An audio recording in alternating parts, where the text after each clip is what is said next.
అనుకున్న పనులు జరగడానికి బ్రహ్మశ్రీ గోరుగుంట్ల సురేష్ బాబు గారిచే వారాహి పాశుపత హోమం.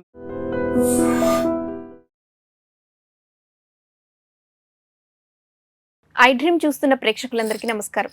ఈరోజు మనతో పాటు ఐకాన్ ఆస్ట్రాలజర్ గట్టుపల్లి సురేష్ బాబు గారు ఉన్నారు. మాట్లాడదాం. నమస్కారం గురూజీ. జై శ్రీమన్నారాయణ. వారాహి అమ్మవారు అంటే ప్రస్తుతానికి మనం గత కొంతకాలంగా చూస్తుంటే సెలబ్రిటీలు, పొలిటీషియన్స్ సైతం అమ్మవారిని కొలుస్తున్నారు. అసలు ఏంటండి వారాహి అమ్మవారి ప్రత్యేకత ఏంటి? ప్రత్యేకత అంటే ఏ అమ్మవారికి ఆ అమ్మవారి ప్రత్యేకత ఉంటుంది. ఇకపోతే వారాహి అమ్మవారు ఎప్పటి నుంచో ఉన్న అమ్మవారి ఈవిడ, మన భూమి పుట్ట ముందు నుంచి ఉన్నటువంటి అమ్మవారి ఈవిడ. కాకపోతే ఏంటంటే ఒక్కొక్క అమ్మవారు ఒక్కొక్క సైతంగా ఒక్కొక్క ప్రత్యేకమైనటువంటి దినాల్లోనే పూజిస్తూ ఉంటుంటారు. కాకపోతే ప్రాంతీయవాసి అమ్మవారు కాదు ఈవిడే. ఇక్కడ ఏంటంటే ఎక్కడో ఉండేటువంటి వెలిసినటువంటి అమ్మవారు అనమాట.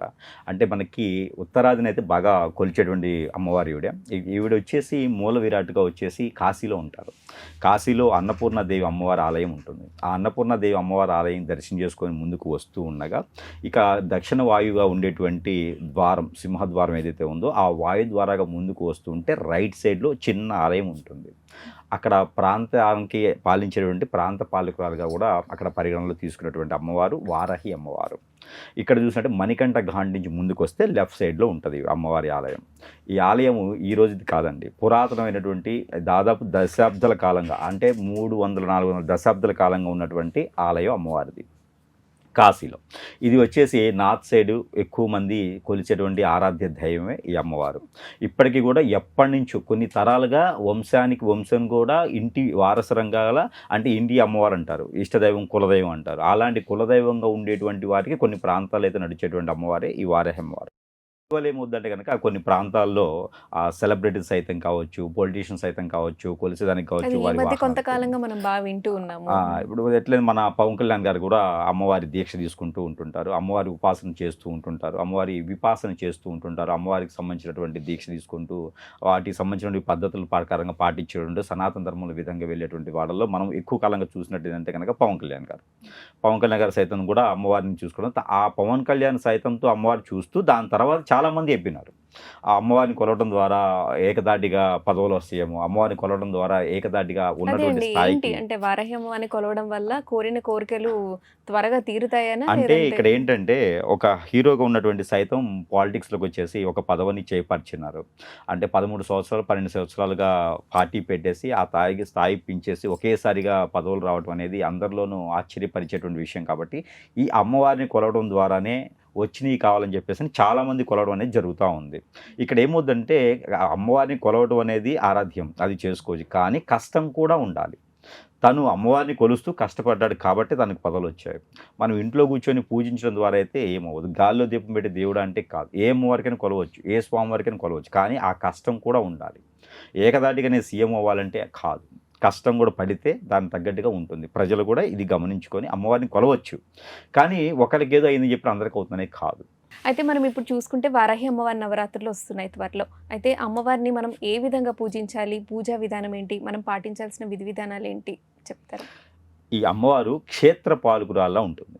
ఇక్కడ కాశీ ప్రాంతంలో క్షేత్ర పాలకురాలుగా అంటే అక్కడ మీనింగ్ ఏముంటుంది అంటే కనుక ఒక ఇంటికి ఒక పెద్ద ఆయన, ఒక రాజు ఎలా అయితే ఉంటారో రాష్ట్రానికో దేశానికో సంబంధించినటువంటి ఒక పదవి ఉండేసి కాపాడేటువంటి ప్రజల్ని ఆరాధనగా కాపాడేటువంటి వీళ్ళ ఎలా అయితే ఉంటారో వారికి సైతం పాలకురాల్లాగా క్షేత్ర పాలకురాల అంటే అక్కడ ఏంటంటే కానీ అక్కడ ఉండేటువంటి విపత్తులు కానీ అక్కడ ఉండేటువంటి చెడు నష్టాలు ఏదైనా వాటిల్లకుండా ప్రజలకి ఏ అప్రమత్తత లేకుండా చూసుకొని కాపాడి కళ్ళెదురుగా ఉండి కాపాడేలాగా బిడ్డలను అందరినీ రక్షించే విధంగా తీసుకునేటువంటి పదవే ఆ అమ్మవారు చేసేది. అలాగా ఒక క్షేత్ర పాలకురాలు ఉండేటువంటి అమ్మవారికి మనం కొలవడం ద్వారా మనం ఆవిళ్ళు ఎంత భాగం అంటే ఆవిడ యొక్క కృపా కటాక్షాలు ప్రతి ఒక్కరి మీద కూడా వెదజల్లేదానికి ఎక్కువ ఆస్కారాలు ఉంటాయన్నమాట. అంటే క్షేత్రపాలకులను దర్శించడం ద్వారా, క్షేత్రపాలకులను పూజించడం ద్వారా, వాళ్ళని ఆరాధించడం ద్వారా కొన్ని సందర్భాల్లో ఆవిడ యొక్క కృపా కటాక్షాలు వెంటనే వెదజల్లుతూ ఉంటాయి. కాబట్టి ఆ అమ్మవారికి ఆరాధించడం ద్వారా మనకి కొంగు బంగారం అయ్యే అవకాశం ఎక్కువగా ఉంటుంది. కాబట్టి ఆవిడకి కూడాను ఆషాఢ మాస సందర్భంగా నవరాత్రులు అనేది చేస్తారు.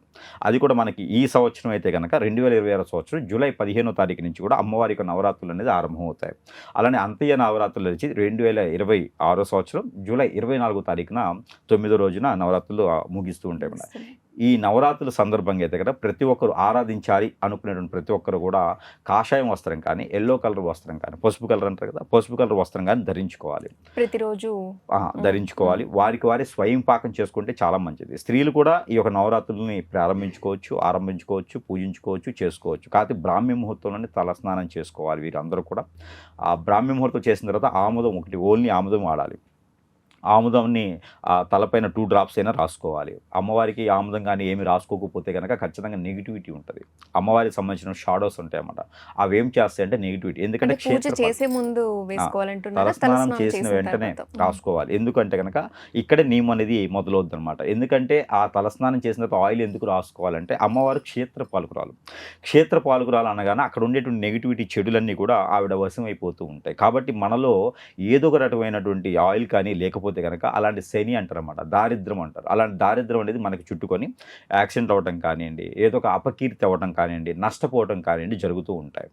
అందుకే పాత రోగాలు అంటారు, పెట్టు రోగాలు అంటారు. అలాంటివి కూడా బయటపడే అవకాశాలు ఉంటాయి. కాబట్టి మనకి ఆముదం కానీ ఏదైనా అప్లై చేసుకుంటూ ఉండాలి. మస్టర్డ్ ఆయిల్, ఆముదం ఈ రెండిట్లోనే ఏదో ఒకటి రాసుకుంటూ ఉండాలి. అలానే పదార్థాలు కూడా కోకోనట్ ఆయిల్ కానీ ఇలాంటివి వాడుకుంటూ ఉండాలి. మరి పామ్ ఆయిల్ లాంటివి ఇలాంటివి ఏది వాడకూడదు. అలానే ఈ 9 రోజులు కూడా శాకాహారగా ఉండాలి.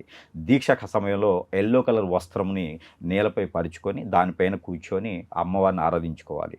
ఈ నేలపైన పరిచేటువంటి వస్త్రాన్ని 9 రోజులు కూడా దాన్ని వాష్ చేయకూడదు, ఉతకూడదు. అదే వస్త్రము పూజా మందిరం దగ్గర పెట్టుకోవాలి. కానీ పూజా మందిరంలో ధరిస్తే వాష్ చేసుకోవచ్చు.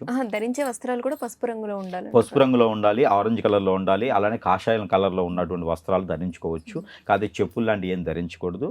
అలానే మాంసాహారాలు లాంటివి పూజించకూడదు. నోటి నుంచి అయితే చాలా అద్భుతంగా మాట్లాడాలి. ఎవరిని కూడా దురుసుగా మాట్లాడకూడదు. అవన్నీ కూడా 2 విధాలు అంటారనమాట. పాపాలు అనేది 2 రకాలు ఉంటాయి. ఒకటి మనం చేసినందుకు, రెండోది చేయించినందుకు. మనం మాట్లాడినా కూడా ఆ పాపకర్మలు అనేది మనకి చుట్టుకుంటూ ఉంటాయి. రిజల్ట్ అనేది కూడా త్వరగా ఉంటుంది. మనకి పాజిటివ్ కాలం ఎంత అనుకుంటామో రిజల్ట్స్ కూడా నెగిటివిటీ రిజల్ట్స్ కూడా అంతే ఉంటుంది. కాబట్టి అమ్మవారి నవరాత్రి చేసుకోవాలనుకున్న వారు పాజిటివ్గా ఉండాలి. ఎదుటి వాళ్ళని ద్వేషించడం కానీ, మాట్లాడడం కానీ, చెడు తత్వంతో చూడటం కానీ చేయకూడదు. శాకాహారులుగా ఉండాలి. సమయంలో పూజించాలి, అలా ఉండాలి. అలానే పూజించే సమయం వచ్చేసి మనకి బ్రాహ్మీ ముహూర్తంలోనే చేసుకోవచ్చు. అంటే 5 సూర్యోదయానికి ముందే గ్రామదేవతలు నిద్రలేస్తూ ఉంటారు. అలానే సూర్యోదయానికి ముందే క్షేత్ర పాలకులు వరకు నిద్రలేస్తూ ఉంటారు. కాబట్టి సూర్యోదయానికి ముందే నిద్ర లేచుతారు. కాబట్టి వారికి అప్పుడే ఆరాధన చేయాలి. వారికి పంచపరవణాలు ఏదైనా సరే అమ్మవారికి నైవేద్యం పెట్టుకోవచ్చు. పులిహోర, దద్దోజనం కూడా అమ్మవారికి నైవేద్యం పెట్టుకోవచ్చు. ఆవిడకి ఇష్టమైన నైవేద్యం వచ్చేసి పాలు, కాచిన పాలు, ఆవు పాలు కానీ, గేదె పాలు కానీ, కాచిన పాలల్లో తేనె కానీ, కుంకుమ పువ్వు కానీ వేసి పెడితే అమ్మవారికి చాలా ఇష్టం. పాల తాలికలు ఎక్కువగా ఇష్టం.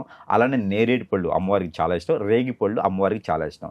ఈ నైవేద్యం అమ్మవారికి పెట్టడం ద్వారా కొంగు బంగారం చేసేటువంటి అవకాశాలు ఎక్కువగా కనిపిస్తూ ఉంటాయి. అలానే ఈ నవరాత్రులు పర్వదినాలు అయితే కనుక రోజుకు రకమైనటువంటి పిండి పదార్థాలు, తీపి పదార్థాలు కూడా చేసుకోవచ్చు. ఈ 9 రోజుల పాటు కూడా చాలామంది స్త్రీలైనా, పురుషులైనా, చిన్నపిల్లలైనా, పెద్దవారైనా సరే సూర్య నమస్కారాలు కానీ, సూర్యుడికి నీళ్లు ఆర్జినటం కూడా మనం చేసుకోవచ్చు. ఎందుకంటే కదా సూర్య భగవాన్ యొక్క సాక్ష్యం కూడా అక్కడ ఉన్నట్టయితే మనకి కోరినటువంటి కోరికలు వెళ్ళేదానికి కానీ, శనీశ్వరుని యొక్క బలం పెరిగేదానికి, అంటే ఆ శుభ దృష్టి కానీ శనీశ్వరుడి యొక్క శుభ దృష్టి ఉండేదానికి ఎక్కువగా ఆస్కారం ఉంటుంది. ఇప్పుడు ఈ రోజుల్లో అయితే కనుక ఏళ్ళనాటి శనితో ఉన్నటువంటి మీనరాశి వారు కావచ్చు, ఆ అర్ధాష్టమ శనిలో ఉన్నటువంటి సింహరాశి కావచ్చు, మకర రాశి వారు కావచ్చు, కుంభరాశి వారు కావచ్చు, వీరందరూ కూడా ఆరాధ్యంగా కొలుచుకుంటే వారికి ఇంకా ఎక్కువగా అవకాశాలు ఉండేటువంటి అవకాశం ఎక్కువ కనిపిస్తూ ఉంటుంది. అలానే ఈ 9 రోజులు కూడా ఒక్కొక్కవేళ సందర్భంలో పూజించుకోలేని వారు ఉంటారు. మరో విషయం, ఇంట్లో ఏదైనా చెడు నెగిటివ్ జరిగినా, సంవత్సరంలోపు కీడు జరిగినా వీరు కూడా ఎక్కడైనా నదీ స్నానం ఆచరించేసి ఈ అమ్మవారి ఆరాధన చేసుకోవచ్చు. దీనికి నియమ నిబంధనలు కానీ, పట్టింపులు కానీ, కీడు ఉంది, కీడు కలిచాం కదా మా ఇంట్లో చేసుకోవచ్చా లేదనేది ఏం లేదు. ఈ నవరాత్రులు అయితే బ్రహ్మాండంగా చేసుకోవచ్చు. వారికి కూడా అవకాశం ఉంటుంది. ఎందుకంటే ఇంట్లో ఉన్న నెగిటివిటీ, కీడు ఇవన్నీ కూడా పటాపంచలేకపోతూ ఉంటాయి. దానాలు చేసుకోవాలనుకున్న వారైతే కనుక కాలసర్పదోషం, నాగదోషం, కుజదోషం ఉన్నవారు ఈ 9 రోజుల పాటు కూడా వారు చేసుకోవాల్సినటువంటి దానం ఏంటంటే కనుక మొదటి రోజు అయితే కనుక గోధుమలు చేసుకోవచ్చు, రెండో రోజు అయితే బియ్యం చేసుకోవచ్చు, మూడో రోజు అయితే కనుక ఉలవలు చేసుకోవచ్చు, నాలుగో రోజు అయితే కందులు చేసుకోవచ్చు, ఐదో రోజు అయితే పచ్చిపెసలు చేసుకోవచ్చు, ఆరో రోజు అయితే కనుక కాజు, క్యాషనట్ ఉంటే జీడిపప్పు అవి చేసుకోవచ్చు, ఏడో రోజు అయితే కనుక బ్రౌన్ కలర్ శనగలు చేసుకోవచ్చు, ఎనిమిదో రోజు అయితే కనుక నల్ల నువ్వులు, నల్ల మినుములు చేసుకోవచ్చు, 9వ రోజు అయితే కనుక జొన్నలు చేసుకోవచ్చు. ఇలా 9 రకాల ధాన్యాలు కూడా దానం చేసుకోవడం ద్వారా మనకున్నటువంటి కర్మలు, క్రియలు, పద్ధతులు, పాడు, అలానే మనకున్నటువంటి కాల సర్పదోషం, నాగదోషం, కుజదోషం, పితృదోషాలు, అలానే ఇంకేదన్నా బయట హిప్నటిజం, బ్లాక్ మ్యాజిక్, వశీకరణ, మందు పెట్టి లాంటివి జరిగేసి మైండ్ పనిచేయకపోతున్నా, భార్య భర్తలు దూరమైనా, పిల్లల పెద్దలు దూరమైనా, సుతులు లేకపోయినా, ఇల్లు వాకి లేకపోయినా, కారు కొనుక్కోవాలనుకున్న, జాబులు వెసులుబాటు లేకపోయినా, నిరుద్యోగ సైతం ఉన్నా కూడా ఏ చేయాలో ముందుకెళ్ళలేకపోతున్నా, అందరికి దూరం అవుతున్నటువంటి పరిస్థితున్న వీళ్ళందరూ కూడా ఈ అమ్మవారికి ఆరాధించుకోవడం ద్వారా ఎంతో కొంత అయితే మేలు జరిగే అవకాశం ఖచ్చితంగా ఉంటుంది. ఈ అమ్మవారిని ఆరాధించిన తర్వాత ఎక్కడైతే మనం ఆరాధిస్తామో ఆరాధించిన 90 రోజుల లోపే అనుకున్నటువంటి కార్యక్రమం ముందుకయ్యేలాగా కొంగు బంగారం అయితే ఖచ్చితంగా ఉంటుంది. పెళ్లి కాని వారు అయితే కనుక నల్ల మినుములు, నల్ల నువ్వులు, పచ్చపెసలు, ఎండు కొబ్బరి ఇవన్నీ కూడా దానం ఇస్తే కూడా వారికి కొంగు బంగారాలను ఒక ముగ్గురికి బట్టలు దానం చేస్తే చాలు. ఇవి నవరాత్రుల్లో చేసుకుంటే అందరూ కూడా శాకాహారిగా ఉంటేనే ఈ ఒకటి ఫలించడానికి అవకాశం ఉంటుంది. అలానే ఈ 9 రోజులు కూడా చేయలేనటువంటి పరిస్థితిలో ఉండుంటారు, కుదరని పరిస్థితిలో ఉండుంటారు, అవకాశం కుదరక ఉండుంటారు, చేద్దామనే కోరిక ఉన్నా చేయలేని పక్షాన బాధపడుతూ ఉంటుంటారు పెద్దవారి సైతం కూడా. అలాంటి వారు ఏం చేయాలంటే కనుక 7వ రోజు కానీ 5వ రోజు కానీ ఏదైనా అమ్మవారి ముందు అమ్మవారి ఫోటో దగ్గరైనా తలుచుకుంటూ దీపారాధన చేసుకోవాలి. 5 ఒత్తులు వేసేయాలి, లేదా ఒక దాంట్లో 3, ఒక దాంట్లో 4, ఒక దాంట్లో 2 ఒత్తులు వేసి దీపారాధన చేయాలి. ఇది చేస్తే కొంతమేర ఇబ్బంది లేకుండా ఉంటుంది. ఇక ఈ 9 రోజులు కూడా అది కూడా అవకాశం లేకుండా పోతుంది అనుకున్న వారైతే కనుక వారు తర్వాత కూడా చేసుకునే విధంగా ఏంటంటే కనుక అమ్మవారికి సంబంధించిన ఒక ముద్ర ఉంటుంది. ఇది నవరాత్రుల సమయంలో కూడా చేసుకోవచ్చు, నవరాత్రుల అనంతరం కూడా ఇది ప్రతిరోజు కూడా చేసుకోదగినటువంటి ముద్ర. అమ్మవారి ముద్ర వచ్చేసి శాకాహారి ముద్ర ఉంటుంది. ఇలా ఇది వారాహి మాత అమ్మవారి ముద్ర. ఇది ఈ ముద్రని వేసుకొని నాభి అంటారు, మనకి సెటరేట్గా కూర్చొని నాభి వద్ద పెట్టుకోవాలి. ఇలా నాభి వద్ద 10 నిమిషాలు పెట్టుకుంటే కనుక మన లోపల ఉన్నటువంటి చెడు నెగిటివ్ కానీ, మన లోపల ఉన్నటువంటి తత్వం కానీ, హార్మోన్ ఇంబ్యాలెన్స్, మంత్రం కూడా చెప్తాను, హార్మోన్ ఇంబ్యాలెన్స్ ఏదైతే ఉందో, పిల్లల్లో ఎదుగుదల లేకపోయినా, మైండ్ సరిగా లేకపోయినా, దిష్టి దోషాలు ఎక్కువగా ఉన్నా, నేలపడతనం ఉన్నా, బాలిష్ట రోగాలున్నా పిల్లల చేత కూడా వేయించవచ్చు, పెద్దవాళ్ళు సైతం కూడా వేయించవచ్చు. ఆర్థిక పరంగా ఇబ్బంది పడే వాళ్ళు, పెళ్లి కానివారు, పెళ్ళి దూరమైన వారు అందరూ కూడా ఈ యొక్క ముద్రని ఖచ్చితంగా కూడా ప్రతినిత్యం కూడా చేసుకోవచ్చు. ఈ యొక్క ముద్ర ఇది యోగ ముద్ర అంటారు, వాయు ముద్ర అంటారు, వారాహి మాత అమ్మవారి ఒక ముద్ర అంటారు, మూల ముద్ర అంటారు. ఇది అమ్మవారి ముద్ర. ఇలా పెట్టుకొని మనము ఇలా నాభి దగ్గర పెట్టుకొని ఇలా మనం కూర్చోవాలన్నమాట.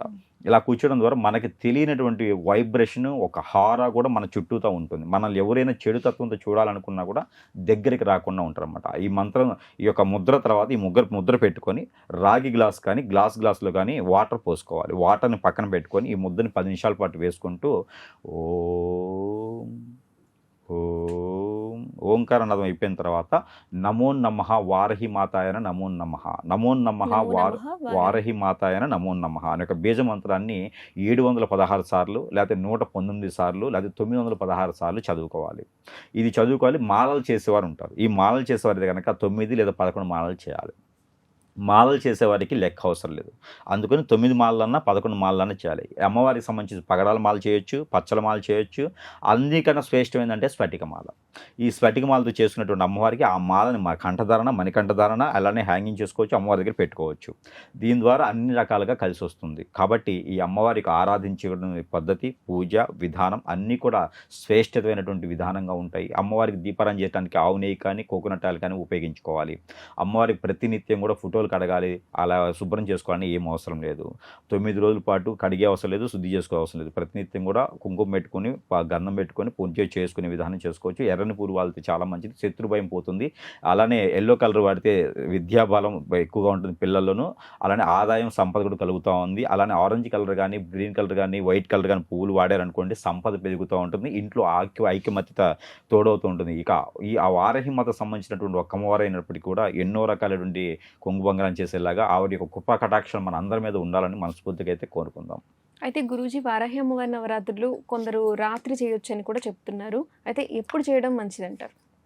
రైత్రి అంటే రాత్రిపూట ఏం చేయాలంటే ఏకదాటిగా ఒంటరిగా ఉండాలండి. నేలపాటు పడక చేసుకుంటూ ఉండాలి. అమ్మవారి దీవెనలు తీసుకోవడానికి, అమ్మవారికి పూజలు చేసుకోవచ్చు, అలానే దీక్ష తీసుకోవచ్చు, జపం చేసుకోవచ్చు. అమ్మవారి జపం చేసుకోవడం వల్ల 9 రోజుల పాటు చేస్తే, 11 రోజుల పాటు చేస్తే, 21 రోజుల పాటు చేస్తే అమ్మవారి యొక్క షాడో మన బాడీలో కమ్యూనిటీ అవుతుంది. మనం కోరినటువంటి కోరికలకి మన బాడీలో ఏదైనా దారిద్ర్యం ఉన్నా, కాని పనులు అవుతున్నా కూడా, కాని పనులు కాలేకుండా పోతున్నా, అలా అవ్వాలి, మనకు పాజిటివ్ అవ్వాలి, నా కుటుంబాన్ని నేను రక్షించుకోవాలనుకుంటా కదా, అమ్మవారి ఆరాధనలో పాటు దీక్ష ఉంటుంది అనమాట. దాన్ని విపాసన అంటారు. ఈ విపాసన చేసే వారు ఏంటంటే మాలతో తీసుకొని 11, 21, 41, 60 ఈ మాలలతో కూడా మనం అమ్మవారిని ఆరాధించేసుకోవచ్చు. మనం చెప్పినట్టు మూల మంత్రాన్ని ఏదైతే ఉందో ఆ మంత్రంతో కూడా అమ్మవారిని యొక్క కొలుచుకోవచ్చు. కొలిసేటప్పుడు మాత్రము 2 ఒత్తులేసి మట్టి పరిమితిలో దీపారాధన చేసుకోవాలి. ఈ దీపారాధన కూడా కోకోనట్ ఆయిల్తో చేయాలి. తీసుకొని అమ్మవారి దగ్గర కూర్చొని కళ్ళు మూసుకొని జపం చేసుకుంటాలి. సౌండ్లు వస్తాయి, అద్దాలు పగులుతాయి, ఫోటోలు పగులుతాయి, ఎన్ని రకాల సౌండ్లు వచ్చేసి మాట్లాడినా కూడా కళ్ళు తెరవకూడదు. ఈ యొక్క దీక్ష అనేది రేత్రి 11 తీసుకోవాలి. నైట్ పూట అయితే 11:30 నుంచి 1 గంట 20 నిమిషాల వరకు చేసుకోవచ్చు. ప్రదోష కాలంలో కూడా కొంతమంది చేయొచ్చు అంటున్నారు. ప్రదోష కాలం అనేది మామూలుగా చేస్తారు, అది పెద్ద సమస్య ఏం కాదు. నైట్ పూట చేసేది మాత్రం చాలా పవిత్రమైనది. ఆ సమయంలో 9 రోజులు, 11 రోజులు, 21 రోజులు చేసుకున్నట్టు కనుక వారికి అమ్మవారి యొక్క ఆ షాడో కూడా వారి బాడీలోకి ఇమ్యూనిటీ అవుతుంది. అంటే దాని ఉపాసకం అంటారన్నమాట. వారు ఇంకా ఏదైనా మాట్లాడినా కూడా పని అవుతుంది అంటారు. అమ్మవారు వాళ్ళు కొన్ని ఒంట్లోకి వచ్చేస్తారు ఆటోమేటిక్గా. కానీ ఇది ఎవరైనా సరే ఉపదేశం తీసుకొని చేస్తే మంచిది, లేకపోతే కనుక బ్రెయిన్ పనిచేయదు. ఉపదేశం తీసుకొని దాన్ని చేసుకుంటూ ఉండాలి. అయితే గురుజీ 9 రోజుల్లో కొందరికి ఒక 3 రోజులు 4 రోజులు చేయడం కుదిరి మధ్యలో వేరే ఏదైనా పని వల్ల లేదా ఎక్కడికైనా వెళ్ళడం వల్ల మధ్యలో ఆగొచ్చా, అంటే ఆగి మళ్ళీ కంటిన్యూ చేయొచ్చా? ఒక 2-3 రోజులు ఆగితే కంటిన్యూ చేయకూడదు. 3 రోజులు చేసుకోవచ్చు, 5 రోజులు చేసుకోవచ్చు, 7 రోజులు చేసుకోవచ్చు. 9 రోజులు చేయాలి అని అంటే మొదలు పెడితే 9 రోజులు చేయాలని ఏం లేదు. వారికి ఏమన్నా మధ్యలో ఏదైనా మానుకోవచ్చు అండి, ఇబ్బంది లేదు. 3 రోజులు చేసిన చాలు. 1 రోజు చేసినా 3 రోజులు చేసినా ఇబ్బంది ఏం లేదు, దోషమే లేదు. అమ్మవారు మన దగ్గర నుంచి ఏం ఆశించరు. మనం ఏదైనా సెంటిమెంట్ నెగిటివ్ అనుకుంటాను తప్పితే అమ్మవారు ఎప్పుడు కూడా ఆశించరు. మనకి కుదిరినంత వరకే చేయమంటారు అమ్మవారు కూడా. అయితే అమ్మవారి చిత్రపటం పెట్టుకొని చిత్రపటమే చాలండి, విగ్రహాలని పెట్టకూడదు. ఇంట్లో వారాహి మాత విగ్రహాలు ఏమి పెట్టకూడదు, చిత్రపటానికే చేయాలి. ఆ చిత్రపటాన్ని చేస్తేనే పుణ్యఫలం ఉంటుంది. లేకపోతే మన ఇంట్లో మొత్తం నిధులు నిక్షేపం అని చెప్పి ఇంట్లో భూకంపాలు వస్తాయి, సృష్టించేసి మనలో మనకి శృతులు లేకుండా పడకుండా చేసేస్తుంది. ఎందుకంటే అమ్మవారికి చిత్రపటం మీదే చేయాలి. విగ్రహాలు లాంటి ఏమి నెలకొల్పకూడదు, పూజించకూడదు, విగ్రహాలు ప్రతిష్ఠ చేయకూడదు ఇళ్లలో. అలాంటి ఏం చేయకూడదండి. పుష్పాలు ఎలాంటివి? పుష్పాలు అంటే మీకు చెప్పాను కదా, మనం ఎలాంటి పుష్పాలని వాడుకోవచ్చు. బంతి పూలు అయితే వాడరాదు, ఇంకా వేరే అన్ని పుష్పాలు వాడుకోవచ్చు. ఏ కలర్లో ఉండే పుష్పం ద్వారా ఎలాంటి వస్తుంది ప్రతిఫలం అనేది కూడా చూడవచ్చు. అమ్మవారికి అయితే పట్టు వస్త్రాలు సమర్పించుకోవాలి. ఈ 9 రోజులలోపు ఏదో రోజు అయితే పట్టు వస్త్రాలు సమర్పించుకోవాలి. అది ఇంట్లో వాళ్ళు కట్టుకోవచ్చు. వారాహి అమ్మవారి నవరాత్రుల గురించి అలాగే వారాహి అమ్మవారి విశిష్టత పూర్తిగా వివరించారు. ధన్యవాదాలు గురుగారు. And for more videos, Please subscribe to iDream. Please subscribe to iDream. Please subscribe iDream. And please subscribe to iDream. For more videos, subscribe to iDream. please like, share and subscribe to the channel. Congratulations, iDream. Subscribe to iDream. Subscribe to iDream. So subscribe to iDream Media. iDream ki iDream team andarki huge congratulations. Please subscribe iDream Media. Please subscribe to iDream. Subscribe iDream. Please subscribe to iDream. iDream అంటే నా కళల channel subscribe చేసుకున్న నోరు తిరుగుతలేదు, మీరైతే గంట గుర్తు కొట్టండి. For more such videos, please subscribe to iDream. Subscribe to iDream. Please subscribe to iDream. Please subscribe iDream Media. Please do subscribe to iDream. Please subscribe to iDream Media. For best entertainment and information, please subscribe iDream. And don't forget to subscribe to iDream.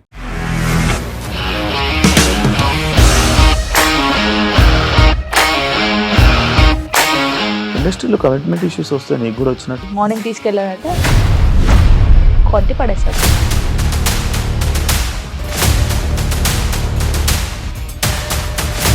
ఒక్కళ్ళు కూడా చూడలేదు ఈ cinema అని చెప్పడానికి కూడా చాలా ధైర్యం కావాలి. అది నిజం కదా, దాంట్లో ధైర్యం ఏంటి? ఇది నెక్స్ట్ డే ప్లేట్ మార్చేస్తే తప్పు కదా. As of now we are comfortable this అని నేను అనుకుంటున్నాను. రష్మిక గారిది మీది ఒకే ఊరంట కదా. నీకు కోపం వచ్చిందంటే బాగా తిట్టేత్తరా? తిట్టేద్దామండి.